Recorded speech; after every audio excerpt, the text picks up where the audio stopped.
नमस्कार, मैं अभिजीत शर्मा उज्जैन आज में आप सभी का स्वागत करता हूं। आइए नजर डालते हैं शहर की कुछ खास गतिविधियों पर।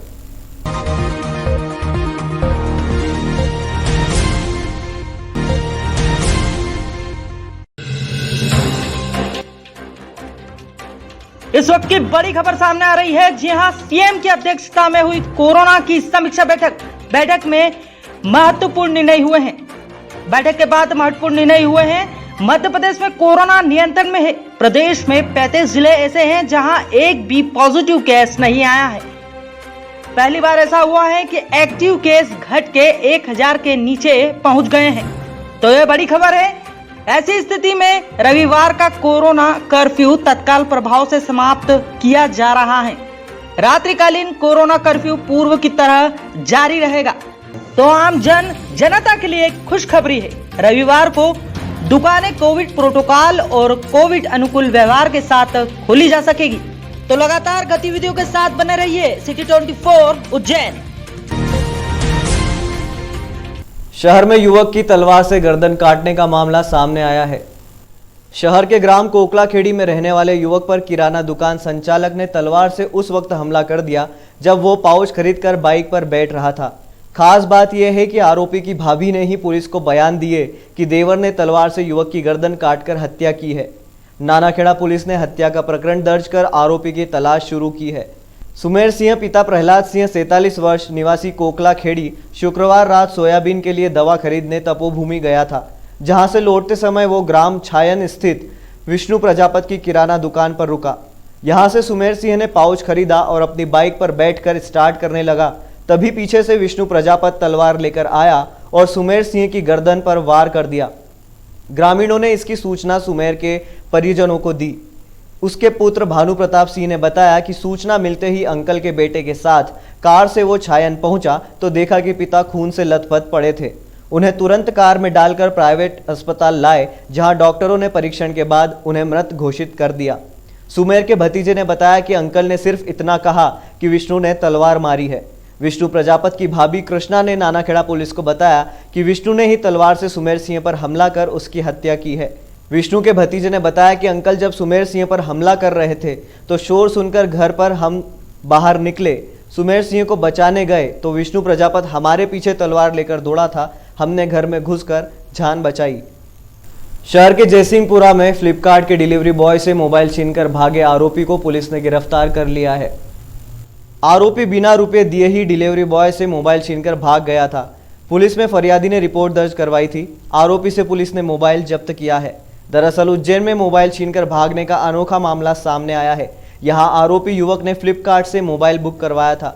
डिलीवरी बॉय ने जब 5 जून को घर पहुंचा तो आरोपी को मोबाइल डिलीवरी के लिए लगाया। आरोपी युवक को फोन लगाया तो उसने जयसिंहपुरा स्थित गणेश मंदिर बुलाया। जब डिलीवरी बॉय मोबाइल लेकर पहुंचा तो युवक ने डिलीवरी बॉय से मोबाइल बिना रुपए दिए छीन लिया और वहां से भाग गया। मामले में कुरियर बॉय ने थाना नीलगंगा पुलिस में प्रकरण दर्ज करवाया था। नीलगंगा पुलिस ने आरोपी युवक रणजीत सैनी को शुक्रवार को गिरफ्तार कर लिया, जिसके पास से एक मोबाइल भी जब्त कर लिया है। सर मैं फ्लिपकार्ट में ई कार्ड मतलब जॉब करता हूँ कुरियर बॉय की। तो वहाँ पर सर कस्टमर ने फ़ोन ऑर्डर किया था तो गणेश मंदिर के पास जयसिंहपुरे में बुलाया था मेरे को और वहाँ से वो फ़ोन छीन के भाग गया सर। कब की घटना, कब मंगाया था ये 5 तारीख के दिन 2 तारीख के 5 तारीख के दिन देने गया था मैं। फिर उसके बाद अब आज क्या हुआ? आज सर मोबाइल मिल गया, उन्होंने बुलाया मेरे को। सर ने राहुल सर शिकायत दर्ज करवाई थी? हाँ शिकायत दर्ज करवाई थी, FIR दर्ज करवाई थी। तो चोर और उनको पकड़ लिया गया। कितनी कीमत था? वो 15,999 रुपये, 16,000 रुपये का है सर। कौन सा मोबाइल था? ये Realme 7। क्या नाम है आपका? श्याम पटेल। देखिए तकरीबन 10-15 दिन पहले जो है फ्लिपकार्ट का जो डिलीवरी बॉय था वो ये शिकायत लेकर आया था कि एक व्यक्ति ने, रणजीत सैनी नामक व्यक्ति ने जो है एक मोबाइल जो फ्लिपकार्ट के माध्यम से बुक कराया था और बुक कराने के बाद जो है उसकी डिलीवरी चाहिए थी। डिलीवरी बॉय जब डिलीवरी देने आया तो जो नंबर उसने कॉन्टैक्ट नंबर बुकिंग के समय दिया था उस पर उसने डिलीवरी के लिए संपर्क किया। जब संपर्क किया तो उस व्यक्ति ने कहा कि मैं जो है फलानी जगह पर्टिकुलर जगह बताई, मैं वहाँ पर खड़ा हूँ, आप वहाँ आ जाए। डिलीवरी बॉय वहाँ पहुँचा, उसने डिलीवरी बॉय से जो है अपना मोबाइल फ़ोन जो मंगाया था फ्लिपकार्ट से वो और उसके बिल वगैरह देखने के लिए और उसके बाद जो है डिलीवरी बॉय को चकमा देकर वहाँ से वो भाग गया था, जिस पर हम लोगों ने जो है प्रकरण दर्ज किया था। उप प्रकरण की विवेचना में जो प्रधान निरीक्षक राहुल कुशवाहा जो हमारा इसने विवेचना की और विवेचना के दौरान जो है आरोपी को गिरफ्तार किया। आरोपी जो है रंजीत सैनी है, जो फिलहाल राजपूत कॉलोनी में चिमनगंज क्षेत्र में रह रहा है। स्थायी रूप से जो है नई आबादी हरसूद का रहने वाला है, उसको हमने प्रकरण में गिरफ्तार किया है और संबंधित सभी थानों को हम लोगों ने सूचित भी किया है कि इस तरह की कोई घटना अगर किसी अन्य थाना क्षेत्र में घटित हुई तो वो आगे से। उज्जैन पुलिस को बड़ी सफलता हाथ लगी है। बाइक चोरी करने वाले शातिर चोर को पुलिस ने गिरफ्त में लिया है। बीते कई दिनों से उज्जैन में बाइक चोरी के मामले लगातार बढ़ते जा रहे थे। चंद मिनटों में ही बाइक को अनलॉक करके ये चोर बाइक लेकर फरार हो जाता था। इसी घटनाक्रम की एक घटना में फरियादी अजय पिता राजा राम पारेगी निवासी दाऊद खेड़ी ने माधवनगर थाने में रिपोर्ट दर्ज कराई कि दिनांक 17 मार्च 2021 की रात करीब 10 बजे वो अपने पिताजी के ऑपरेशन के लिए जेके हॉस्पिटल उज्जैन अपनी मोटरसाइकिल स्प्लेंडर प्लस से आया था, जिसे उसने हॉस्पिटल की पार्किंग में ही खड़ा किया था और अगले दिन उसे अपनी मोटरसाइकिल पार्किंग में नहीं दिखी। कोई अज्ञात बदमाश मोटरसाइकिल को चोरी कर ले गया था। शहर में हो रही बाइक चोरी की वारदात को लेकर पिछले हफ्ते ही माधवनगर थाना पुलिस ने एक गैंग को पकड़ने में सफलता हासिल की थी। इस प्रकार के आपराधिक चोरी की वारदातें निरंतर बढ़ते हुए देख वरिष्ठ अधिकारियों के निर्देशन में वाहन चेकिंग के दौरान शुक्रवार को थाना माधवनगर द्वारा 0 पॉइंट ब्रिज के नीचे एक व्यक्ति बिना नंबर की मोटरसाइकिल लेकर मक्सी रोड से चेकिंग पॉइंट तरफ आता हुआ तथा चेकिंग पॉइंट पर पुलिस को देखकर मोटरसाइकिल को पलटाकर भागने लगा, जिससे शंका होने पर उस व्यक्ति को पकड़कर नाम पता आदि पूछा गया। उसने अपना नाम शुभम पिता राजकुमार मदरोसिया उम्र 21 साल निवासी देसाई नगर उज्जैन का होना बताया। मोटरसाइकिल के बारे में सख्ती से पूछने पर ज्ञात हुआ कि उसके पास उसके कागजात नहीं हैं। उसे संदिग्ध पाकर पुलिस ने और सख्ती से पूछताछ की, तब आरोपी ने जेके हॉस्पिटल की पार्किंग से बाइक चोरी करना बताया और अन्य 3 गाड़ियों की चोरी करना भी बताया। आरोपी को गिरफ्तार कर चोरी की कुल 4 गाड़ियां बरामद की गई है। पुलिस थाना माधवनगर ने लगातार 10 दिन में लगातार दूसरी वाहन चोर जो गिरोह है उसका खुलासा किया है। चेकिंग के दौरान आरोपी गिरफ्त में आया पुलिस की पूछताछ में उसने 4 गाड़ियां अपने पोजीशन में होना बताई, जो कि पुलिस टीम के द्वारा जब्त की गई और बाकी भी आगे कार्रवाई की जा रही है और भी गाड़ियों के बारे में पूछताछ की जा रही है। इन गाड़ियों को करता क्या था? गाड़ियों का ये कम दाम में किसी को भी नंबर प्लेट या नंबर चेंज करके उनको भेज देता था। इसके पुराने रिकॉर्ड भी है? अभी पुराने रिकॉर्ड के बारे में जानकारी ली जा रही है। महाकाल मंदिर विस्तारीकरण को लेकर 3-3 लाख रुपए देने के बाद भी घर खाली नहीं किए गए थे, जिन्हें तोड़ने का काम आज नगर निगम की टीम ने किया है। महाकाल मंदिर विस्तारीकरण योजना को लेकर नोटिस देने और 3-3 लाख रुपए मुआवजा लेने के बाद भी घर खाली नहीं कर रहे परिवारों के शेष बचे 10 मकानों को आज नगर निगम की टीम ने तोड़ना शुरू कर दिया। दरअसल महाकाल मंदिर के सामने विस्तारीकरण को लेकर प्रशासन ने जमीन अधिग्रहण की है। सुप्रीम कोर्ट के उस आदेश के बाद, जिसमें कोर्ट ने महाकाल मंदिर के 500 मीटर तक के सभी अतिक्रमण हटाने के आदेश के बाद बड़ी कार्यवाही की गई, जिसमें 5 थानों के TI, police force, 2 CSP, 2 SDM सहित क्यूआरएफ की टीम ने भी मोर्चा संभाले रखा ताकि किसी भी विरोध की स्थिति में काबू पाया जा सके।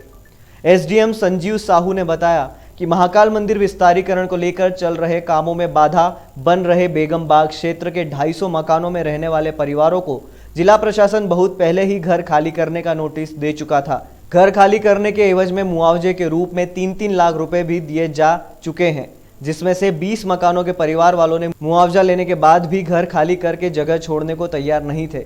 इस पर अब प्रशासन ने सख्ती दिखाते हुए शुक्रवार को 10 मकानों को खाली करा लिया था।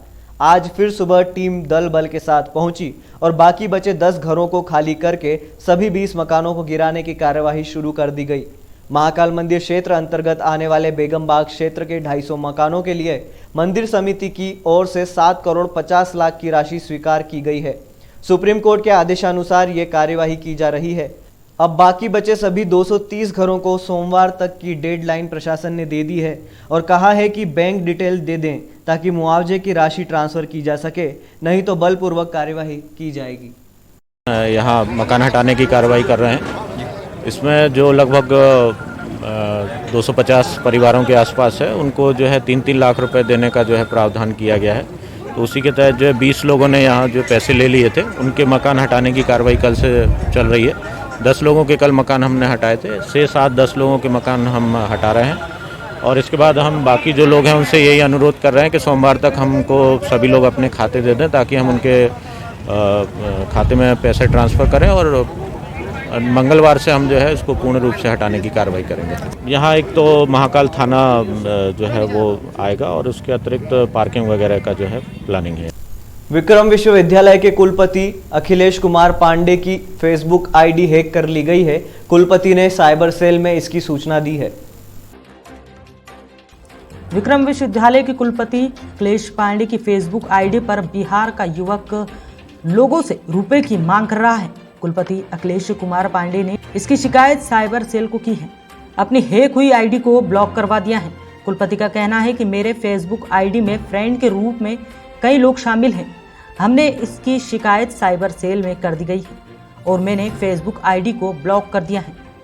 मैं मेरे शुभचिंतकों से अपील करता हूं कि कोई भी मेरे नाम से किसी भी प्रकार का पैसे का ट्रांजैक्शन मेरे नाम से ना करें। और उसकी हम लोगों ने भी जांच की, हमारे जो कंप्यूटर एक्सपर्ट हैं उसमें कोई ऐसा है जिसको हमने फ्रेंड में एक्सेप्ट कर लिया है, वही ये सब प्रॉब्लम क्रिएट कर रहा है। अभी साइबर सेल के माध्यम से और हमारा जो अपने साइबर एक्सपर्ट के माध्यम से अभी उसका पूरा आईडी, उसका फ़ोन नंबर लिया गया लेकिन फ़ोन नंबर भी फेक था, तो उस पर अभी उसको फाइंड आउट कर रहे हैं। और ये प्रारंभिक तौर पे ये देखा जा रहा है कि बिहार में कोई जगह है जहाँ से ये फ़ोन नंबर जो है सारे ट्रेस हो रहे हैं, तो शिकायत कर दिया और उस फेसबुक आईडी को हम ब्लॉक भी कर दिए हैं। और ये भी थोड़ा सा है कि जिन लोगों के पास भी रिक्वेस्ट गई है पैसे की, हम सबको फेसबुक पे लिख भी दिए हैं कि कोई इस तरीके की पेमेंट किसी तरीके से ना किया जाए। शहर में उद्योग संवर्धन के लिए जमीन उपलब्ध करवाने एवं अन्य संसाधनों को उपलब्ध करवाने हेतु शिक्षा मंत्री डॉक्टर मोहन यादव की अध्यक्षता में मेला कार्यालय में बैठक आयोजित की गई।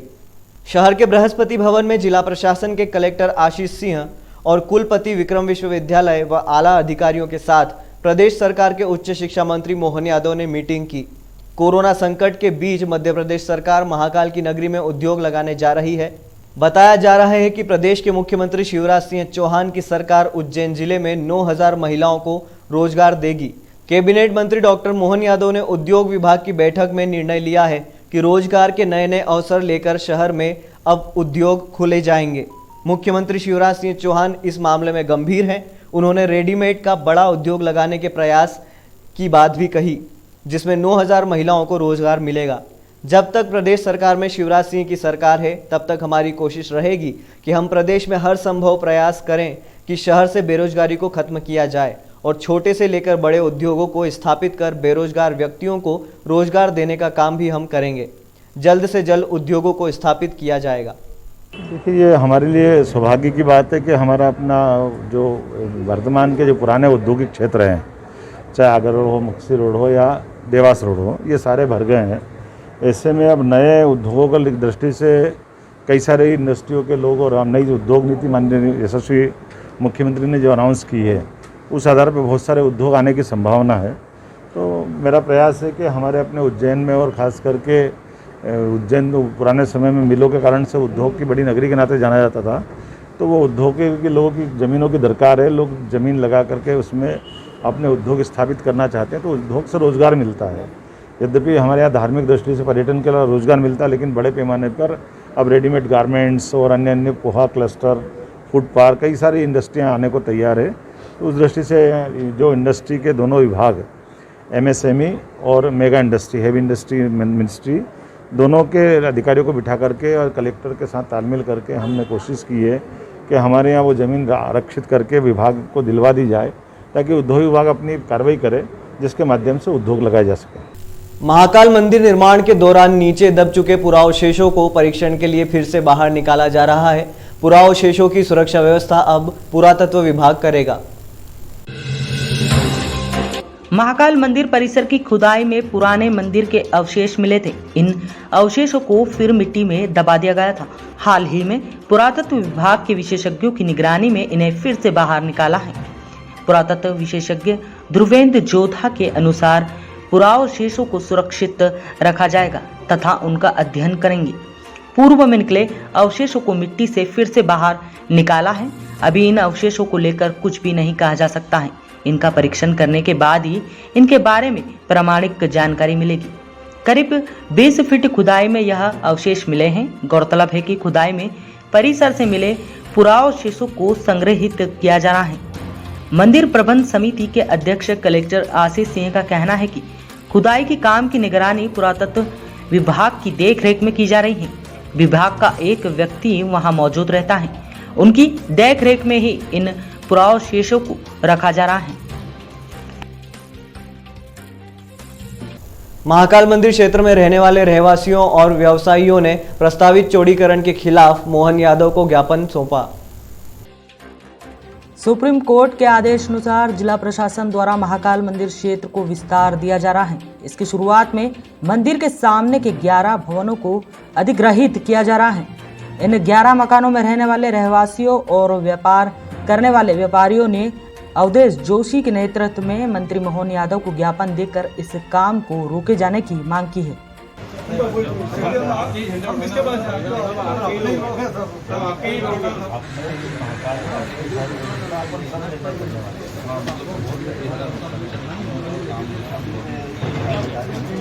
मंत्री मोहन यादव ने इनकी मांगों पर विचार करने का आश्वासन दिया है। अवधेश जोशी के अनुसार हमने हमारी बात मंत्री के सामने रखी है। अभी हमारे क्षेत्र में 70 मीटर वाला मामला है, महाकाल क्षेत्र वाला, जो भी पेपर के माध्यम से प्रकाशन हो रहा है। इससे सारे रहवासी क्षेत्र के लोग वहाँ आए थे, माननीय मंत्री जी से मिले। मंत्री जी ने आश्वासन दिया है कि हम किसी को बेरोजगार नहीं होने देंगे, किसी का घर बर्बाद नहीं होने देंगे और आपकी बात सुनी जाएगी। जिले में किसानों द्वारा सोयाबीन की बोवनी के लिए बीज की किल्लत बताई जा रही है। वहीं कृषि विभाग के अधिकारी और निजी बीज उत्पादक बीज का पर्याप्त मात्रा में होना बता रहे हैं।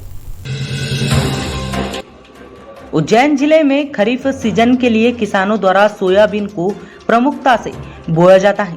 अच्छे सोयाबीन उत्पादक के लिए किसान बोनी के लिए बीज की व्यवस्था हर साल करता है। अभी सरकारी सोसाइटी से सोयाबीन बीज करीब 7,000 रुपये प्रति क्विंटल उपलब्ध हो रहा है। वहीं निजी खाद बीज वाले दुकानों पर सोयाबीन बीज 9,000 रुपये प्रति क्विंटल के आसपास बिक रहा है। मंडी व्यापारी और बीज के व्यवसाय में कार्यरत राजेंद्र राठौर के अनुसार जिले में किसानों की मांग का 25% बीज ही उपलब्ध है। ये हमारे प्रदेश के किसानों की बदनसीबी भी है कि यहाँ पर सोयाबीन के बीज काफ़ी महंगा मिलता है। यहाँ अभी वर्तमान में व्यापारियों द्वारा जो सोयाबीन बेचा जाता है बीज वो 9,000 के आसपास बिक रहा है। वही सरकारी रेट 6,000 के समथिंग है। लेकिन सरकार के पास टोटल बोनी का 25% ही बीज रहता है हर साल। 75% बीज मार्केट से खरीदा जाता है, जबकि हकीकत ये है कि सरकार को ये व्यवस्था खुद को करना चाहिए, बीज की व्यवस्था जो नहीं कर पाती है। इस कारण से किसानों को 30,000 रुपये अधिक भाव देकर व्यापारियों से खरीदना पड़ता है। रहा सवाल व्यापारियों का कि व्यापारी कोई। उज्जैन जिले के कृषि विभाग के उप संचालक CL केवड़ा के अनुसार सरकारी और निजी क्षेत्र में किसानों के लिए पर्याप्त मात्रा में सोयाबीन बीज उपलब्ध है। यदि किसी किसान को समस्या आती है तो वे कृषि विभाग से संपर्क कर सकता है। समिति स्तर पे भी अभी गया है और अभी 2 दिन पहले ही अपने यहाँ पे एक रेक लगी है और भी अभी डिमांड की जा रही है जो कि किसानों को उपलब्ध कराया जाएगा। एवं बीज भी निजी संस्थाओं के पास भी बीज उपलब्ध है और जो सहकारी संस्थाओं में भी जो बीज उपलब्ध था वो उनको उपलब्ध कराया जा रहा है। देखिए जो बीज की रेट के बारे में है तो जो निजी विक्रेताओं के यहाँ पे जो बीज का जो रेट रहता है उसके ऊपर सरकारी कोई नियंत्रण नहीं होता। उज्जैन में कई निजी क्षेत्र की कंपनियां द्वारा सोयाबीन बीज का उत्पादन किया जा रहा है। वरदान सेट्स के संचालक लोकेंद्र सिंह राजपूत के अनुसार मालवा क्षेत्र में सोयाबीन का बम्पर उत्पादन होता है और सोयाबीन बीज को उज्जैन जिले की पूर्ति करने के बाद ही बाहर भेजा जाता है। उज्जैन जिले के लिए पर्याप्त बीज का स्टॉक उपलब्ध है। यदि किसी किसान को बीज नहीं मिल रहा है तो वे उनसे संपर्क कर सकते हैं। इस बार खरीफ की बोवनी के लिए पर्याप्त मात्रा में बीज प्रमाणीकरण संस्था कृषि विभाग के द्वारा और हम सभी लोगों की मेहनत से अथक प्रयास से बीज तैयार किया गया है और आज की तारीख में भी किसानों के लिए पर्याप्त मात्रा में जिले में ही सुगमता से बीज की उपलब्धता हम लोग सुनिश्चित कर रहे हैं। आप निश्चिंत रहें। किसान भाइयों से निवेदन है कि जिन्हें परेशानियों का सामना करना पड़ रहा है बीज के लिए, वो आएँ। प्राइवेट संस्थाएं हैं, सोसाइटी हैं, NGOs हैं, काफ़ी सारे फार्मर्स प्रोड्यूसर कंपनियां हैं और काफ़ी सारे बीज निगम के पास भी पर्याप्त मात्रा में है। वो लोग आएँ, जो भी किस्म का बीज उनको चाहिए बोवनी के लिए वो उपलब्ध कराना हमारा। मालनवासा शिप्रांजलि कॉलोनी के भूखंड धारकों के भूखंड का फैसला 28 जून को विकास प्राधिकरण के अधिकारी करेंगे। मालनवासा स्थित शिप्रांजलि कॉलोनी के भूखंड धारकों द्वारा पिछले कई महीने से लगातार कलेक्टर व अन्य अधिकारियों से न्याय की गुहार लगाई जा रही है। दरअसल यहां भूखंड धारकों का कहना है कि उन्होंने भूखंड खरीदे परंतु विकास प्राधिकरण की आपत्ति की वजह से भवन निर्माण नहीं कर पा रहे हैं। अब मामले में नया मोड़ आ गया है। प्राधिकरण ने मामले को लेकर हाईकोर्ट गया था, जहां कोर्ट ने मामला कमिश्नर को सुनवाई के लिए दिया है। कमिश्नर ने कहा है कि यह मामला कलेक्टर को भेजा है। अब कलेक्टर ने मामला विकास प्राधिकरण को भेज दिया है। वहीं मामले में विकास प्राधिकरण 28 जून को सुनवाई करेगा। भूखंड धारक शनिवार को जिला कलेक्टर से मिलने कार्यालय पहुंचे। यहां कलेक्टर ने विकास प्राधिकरण में सुनवाई के लिए भेजा। जो शिप्रांजलि मालनवासा में स्थित है, प्राधिकरण ने उसके संबंध में हाई कोर्ट में गया था वो, तो हाई कोर्ट में इस केस को वापस हाई कोर्ट ने कमिश्नरी में पहुंचा दिया, क्योंकि ये जो जमीन अब संस्था की नहीं रह गई है। शिप्रांजलि जो कॉलोनी है संस्था, उसकी नहीं रह गई है, अब भूखंड धारकों की हो गई है, क्योंकि जो प्लाट होल्डर्स हैं अब वो मालिक हैं एक्चुअल में इन प्लाटों के। अब संस्था की नहीं होने के कारण हाई कोर्ट ने उसको कमिश्नरी में पहुंचाया। कमिश्नर साहब ने सुनवाई की और सुनवाई करके उसको कलेक्ट्रेट में पहुंचाया कि भैया जो भी प्लाट धारक हैं वो अपनी स्वेच्छा से। कलेक्टर साहब ने फिर आगे इस केस को बढ़ाया और पूछा उधर कि कलेक्ट्रेट में हुआ कि जो भी अपनी इच्छा से प्लाट धारक अगर UDA को देना चाहता तो वैसा, और नहीं देना चाहता तो वैसा लिख के दे। तो सारे प्लाट धारकों ने 31 मार्च 2020 तक अधिकांश 224 जितने भी यथासंभव हुए 224 प्लाट धारकों ने लिख के दिया कि हम हमारे प्लाटों को नहीं सौंपना चाहते। आज हम मिलना था तो क्या हुआ?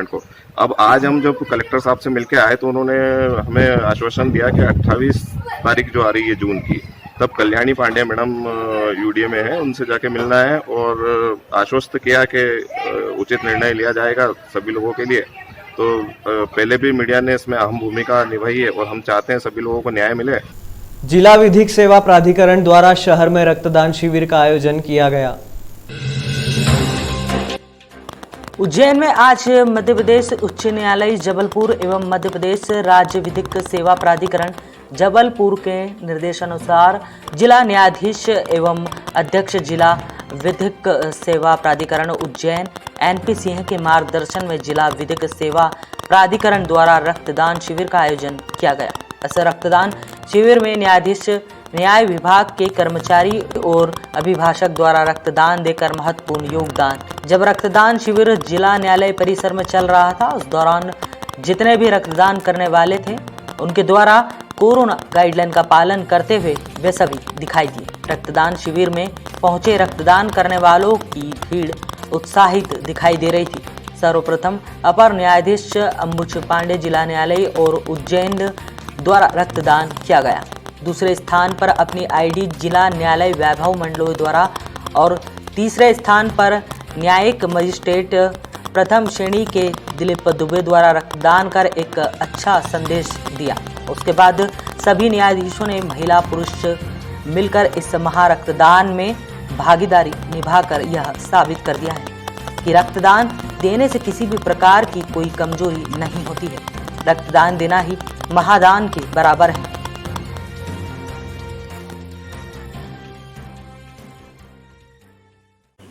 ये विधिक सेवा प्राधिकरण जबलपुर सालसा के द्वारा यह आयोजन पूरे मध्य प्रदेश में प्रत्येक न्यायालय परिसर में, तहसील परिसर में आयोजित किया जा रहा है।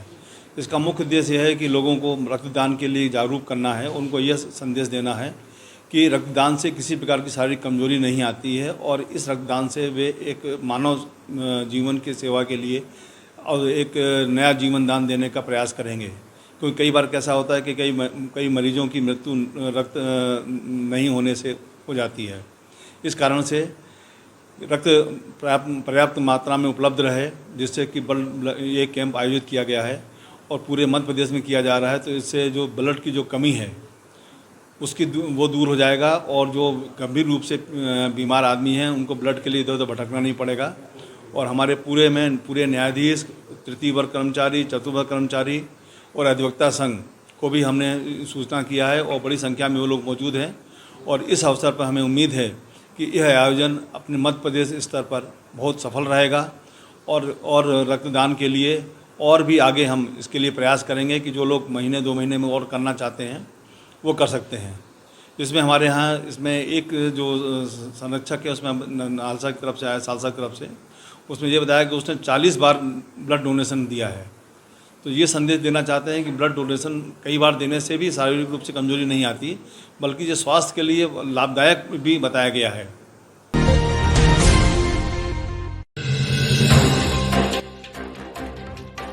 इस वक्त की बड़ी खबर सामने आ रही है। जी हां, सीएम की अध्यक्षता में हुई कोरोना की समीक्षा बैठक में महत्वपूर्ण निर्णय हुए हैं।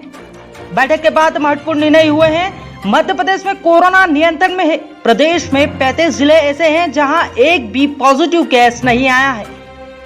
पहली बार ऐसा हुआ है कि एक्टिव केस घट के 1000 के नीचे पहुंच गए हैं। तो यह बड़ी खबर है। ऐसी स्थिति में रविवार का कोरोना कर्फ्यू तत्काल प्रभाव से समाप्त किया जा रहा है। रात्रिकालीन कोरोना कर्फ्यू पूर्व की तरह जारी रहेगा। तो आम जनता के लिए एक खुशखबरी है। रविवार को दुकानें कोविड प्रोटोकॉल और कोविड अनुकूल व्यवहार के साथ खोली जा सकेगी। तो लगातार गतिविधियों के साथ बने रहिए सिटी 24 उज्जैन। आज के अंक में फिलहाल इतना ही। अगले अंक में फिर मुलाकात होगी। तब तक के लिए नमस्कार।